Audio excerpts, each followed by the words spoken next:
होती हैं तो वो सिचुएशंस कैसे उनको अलग करती है, और उसके बाद मिसअंडरस्टैंडिंग मिसकम्युनिकेशन की वजह से दो प्यार करने वाले या जो साथ रहने वाले अलग होते हैं, उसके ऊपर कुछ तो हमारी स्टोरी है, तो वही हमने दर्शाया है सब। तो आई थिंक वो सबको पसंद किया है।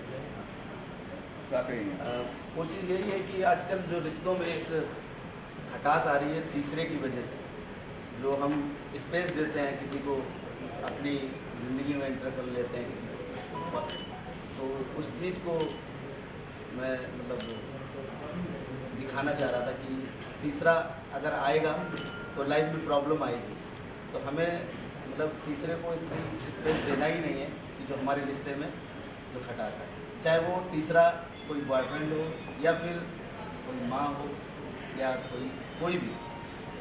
दुश्मन सासें क्यों होती है अक्सर? हाँ दुश्मन सासें क्यों होती है? हाँ, कि लड़की की हो या लड़के की हो? कोई भी नहीं, ऐसा है, देखिए सास नहीं होती, मतलब जब लड़की अगर ज़्यादा, लड़की की माँ आजकल क्या है कि लड़के मतलब इतने बुरे नहीं हैं, समझ रहे हो आप जी। लड़की की माँ ना लड़की बुरी है। Thank you. मिसअंडरस्टैंडिंग हो हाँ। जाती है, वो कहीं से भी हो जाती है, मतलब हाँ, हो सास जाती हो माँ हो किसी कैसे, अगर कोई जरिया बन जाता है। लव मैरिज में मोस्टली पेरेंट्स को प्रॉब्लम होती है, तो शायद मतलब उस तरीके से इसमें दिखाया है। बात तो शूटिंग के दौरान की कुछ बताएंगी कैसा था उस वक्त का मजाक मस्ती, या फिर गाना ऐसे खत्म होकर बंद नहीं पड़ा? शूटिंग के दौरान तो फन था। वहाँ मज़ा आया, थोड़ा सा समय लगा चीज़ों को लाइनअप होने में, बट जब हुई तो फिर वो एक अब फ्लो में निकल गए, हंसी मजाक में निकल गया मजाक गाना। में निकल गया। हमें पता नहीं था कि इतना अच्छा बन जाएगा, बट हाँ बन गया, अच्छा गाना बन गया है, और सबने बहुत मेहनत की है, और फ्रॉम द स्क्रैच पूरा शूटिंग एडिटिंग जो भी सब किया सबने बहुत मेहनत की है, और आई थिंक रंग भी दिख रहा है सबके हार्डवर्क का। सो बस वही उम्मीद है कि ऑडियंस को पसंद आए।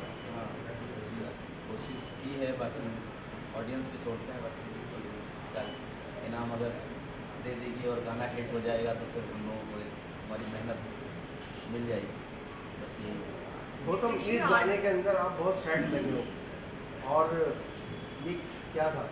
यार ये ना मेरे साथ बड़े टाइम से हो रहा है। मैं I think this is my 14th या 15th सॉन्ग, जिसमें से 10 या 12 गाने ऐसे हैं जिसमें मैं रो रहा हूँ। आई थिंक पता नहीं प्रोड्यूसर्स को क्या अच्छा लगता है मुझे रोते हुए दिखाने में, या क्या चीज़ें होती हैं, और मेरे क्रिएटिव्स भी बोलते हैं कि मैं रोता हुआ बहुत अच्छा लगता हूँ। और जब किसी गाने में लड़की मुझे छोड़ देती है, किसी में कोई मिसअंडरस्टैंडिंग होती है, तो मुझे लग रहा है इमरान हाशमी के बाद अगर कोई रो रहा है तो मैं ही रो रहा हूँ गानों के अंदर। और बट मुझे अच्छा लगता है यार, I think this is the zone I love, और बचपन से ही देख के बड़े हुए इमरान हाशमी, शाहरुख खान, सो वो दर्द, वो फीलिंग, मज़ा आता है। इस गाने में ऐसा कोई ऐसा सीन हुआ हो जो आपको दिल के बहुत करीब हो या बहुत अच्छा लगा हो, बहुत रोमांस किया? हाँ था एक सीन यार, था दिल के करीब था, इसमें बहुत सारे टेक कुछ पुराने कनेक्शन थे उस सीन के साथ, बट मैं वो अभी बताना नहीं चाहूँगा, बट था एक सीन था, मतलब कुछ ना कहीं वो स्टोरी रियल लाइफ स्टोरी से रिलेटेड था मेरी, और तो वो इसलिए थोड़ा सा ज़्यादा कनेक्शन था इस गाने से। और विजुअली भी जब मैंने अभी देखा तो कुछ मोमेंट्स थी जो वो ना फ्लैशबैक में सामने आती हैं आपके, तो वैसा वो करते हुए नहीं पता लगता, लेकिन जब आप देखते हो तो वो महसूस होता है, तो ना बहुत अच्छा। मतलब पुरानी यादें आई कुछ? हाँ कुछ पुराने याद है। ये आपकी पोल खोल रहा है। क्या निकलवाना चाहते हैं? कुछ निकल जाएगा। कहने देखिए, आप बताइए। हम अपनी यादें बताइए। और सबका हार्ट ब्रेक तो होता ही है, तो फिर कोई ना कोई कैसे भी रिलेट कर लेता है। तो मुझे इसमें जो अच्छा लगा सीन, आई मतलब मुझे नहीं लगता कि सबने वो चीज़ नोटिस की होगी, वो मेरा फेवरेट है कि हम दोनों ऐसे पीछे से शॉट है और सनलाइट आ रही है and we were sitting together. I love that shot, मुझे अच्छा लगा।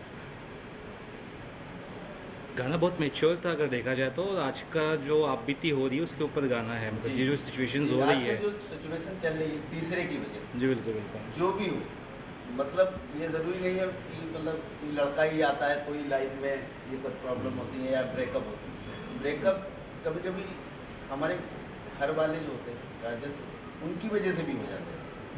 जब वो ज़्यादा उनका अनंत प्यार जो ज़्यादा जाग जाता है बेटी के लिए या बेटे के लिए, तो उन चीज़ों से फिर और कई बार क्या होता है, सोल्यूशन तीसरे के पास ढूंढने जाते हैं तो प्रॉब्लम्स और बढ़ती है। हाँ। शायद ये भी एक चीज़ है। बिल्कुल ये बहुत बड़ी चीज़ है। बहुत बड़ी। मेरा मानना ये है कि जब दो लोग साथ में हैं और अगर आपके बीच में कोई भी प्रॉब्लम या मिसअंडरस्टैंडिंग है वो वहीं पे ही होनी चाहिए खत्म, क्योंकि जहाँ वो वहाँ से दीवार गई, क्योंकि सामने वाला आपको उतना नहीं जानता जितना आपका पार्टनर आपको जानता है।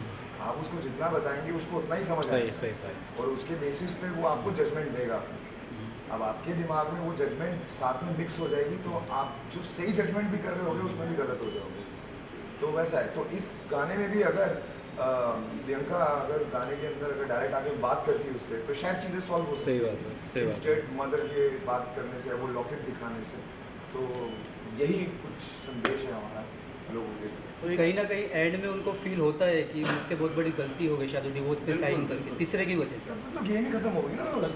हाँ तब तक एक कहावत है पछताए होत क्या जब हाँ। चिड़िया चुग गई खेत, बिल्कुल। तो हो गया। तो तो कहीं ना कहीं एक मैसेज देने की कोशिश की गई बस यही मैसेज देने की कोशिश की है कि मतलब तीसरे की वजह से अपनी लाइफ हम खराब ना करें। तो और जो भी बातें हैं हम शट आउट करें, और जब भी अगर दिन में कोई बातें हो तो रात सोने से पहले ख़त्म कर लें और फिर ख़त्म करके सोएं। बस यही चीज़। वो तो इस गाने से कितना एक्साइटेड क्या इस गाने से हाँ। कितनी उम्मीदें हैं आप? यार मैं अपने हर प्रोजेक्ट से बड़ा उम्मीद रखता हूँ, मुझे बड़ी खुशी मिलती है क्योंकि पूरा हार्डवर्क दिल से करते हैं यार काम। तो बस यही उम्मीद रहती है कि लोगों को बस पसंद आए, ऑडियंस को अच्छा लगे और वो ऐसे ही प्यार देते रहे और ऐसे ही हम और ढेर सारा काम करते रहे। और इस गाने में भी सबने बहुत मेहनत करी है। जैसे कि मैंने बोला कि हमें उम्मीद नहीं थी कि ये इतना सुंदर बन जाएगा और इतना प्यारे जो इसके लिरिक्स हैं, जो हमने जो पूरा विजुअल है इस गाने का वो इतना सुंदर बन जाएगा। बट फाइनली आई थिंक सबकी मेहनत रंग लाई है। तो ये अगर आप ही मेरे एक्साइटेड हम होपिंग ये सॉन्ग बाहर जाएगा तो बहुत सारी रील्स बनने वाली हैं और बहुत सारे लोगों के मैसेजेस आने वाले हैं कि गौतम का अनदर हार्ट ब्रेकिंग सॉन्ग। और इस गाने के बारे में हमारे म्यूज़िक डायरेक्टर इरफान अली ज़्यादा बताएंगे, क्योंकि उन्होंने जो थॉट था उनका, उन्होंने जो लिखा था उस हिसाब से स्टोरी हमने तो बाद में डेवलप की है, लेकिन जो गाने को वो दिया है, फील दिया है, वो इरफान भाई मैं बुलाता हूँ। इरफान भाई जी बुलाइए, आइए। आगाज उस गाने का शुरुआत जैसे कंपोज़र की होती है, सबसे पहले स्क्रैच बनता है डेमो या रॉ मटेरियल देते हैं प्रोड्यूसर को।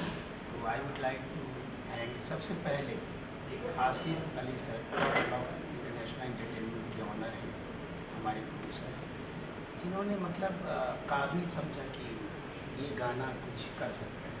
तो मैंने उनको I sent him scratch, Asif Ali sir, Rizwan Ali sir मेरे प्रोड्यूसर। तो उनको बहुत अच्छा लगा एंड मैं थैंक्स करना चाहूँगा नादिर खान साहब का, जिन्होंने प्रोजेक्ट हेडिंग की और मुझे इस लायक समझा कि आगे जाना चाहिए बात।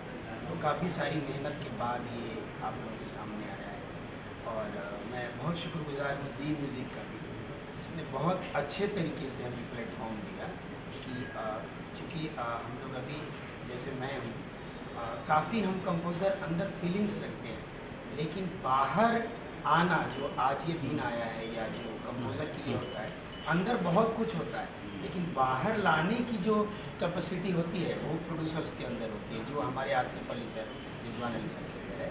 और मैं बहुत शुक्रगुजार करूँगा अपने एक्टर मिस्टर गौतम साहब।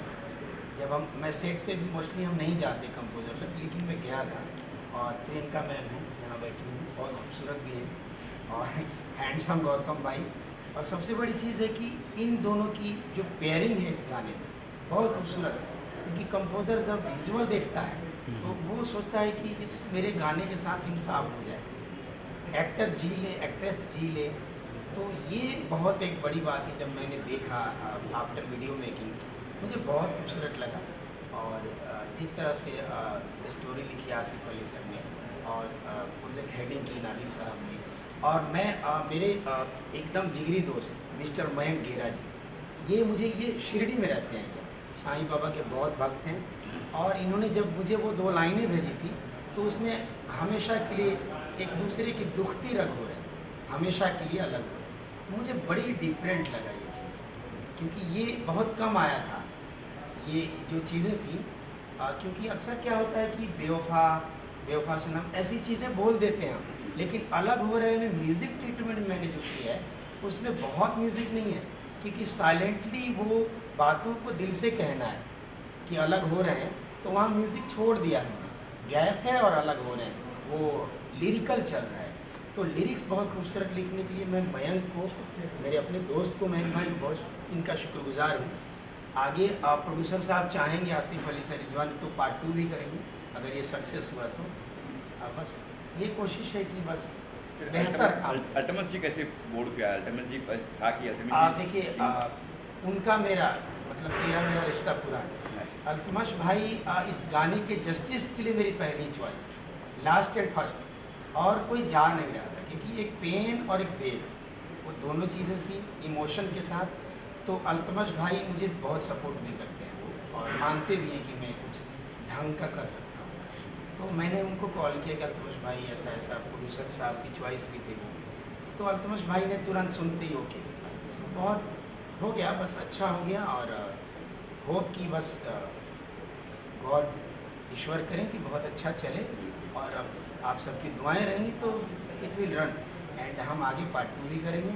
और हमारी जोड़ी बैठी हुई है, यही रहेगी पार्ट 2 में, यही सर दोनों जोड़ी। देखिए ये प्रोड्यूसर डिसाइड करेंगे, मेरी तरफ से ओके है, बाकी अब जाएगा, बात निकलेगी तो दूर तक जाएगी। मयंक जी के दिल की बात थी या फिर हकीकत की बात थी? दिल की बात हकीकत ही होती है। तो जो मैं तो शायरा हूँ, और एक दूसरे के अब हम दुखती रंग हो गए हमेशा अब अलग, बेहद खूबसूरत इसे सजाए कंपोज करा हमारे खान भाई ने, और प्रोग्रामिंग करी सॉफ्ट भाई, और उसको भी बेहतर, उससे बेहतर जो किरदार निभाया हमारे बीच में। मैं वो नाम लेना भूल गया था, जो म्यूज़िक साउंडिंग किया है, प्रोग्रामिंग मिक्स एंड मास्टर, वो सौबिक ने किया, सौबिक कभी। He is very talented and he is doing work for me, we are doing work together from 4 years। बहुत अच्छा करते हैं, उनकी साउंडिंग बहुत पसंद है मुझे, मैं उनको मैजिक बोलता हूँ।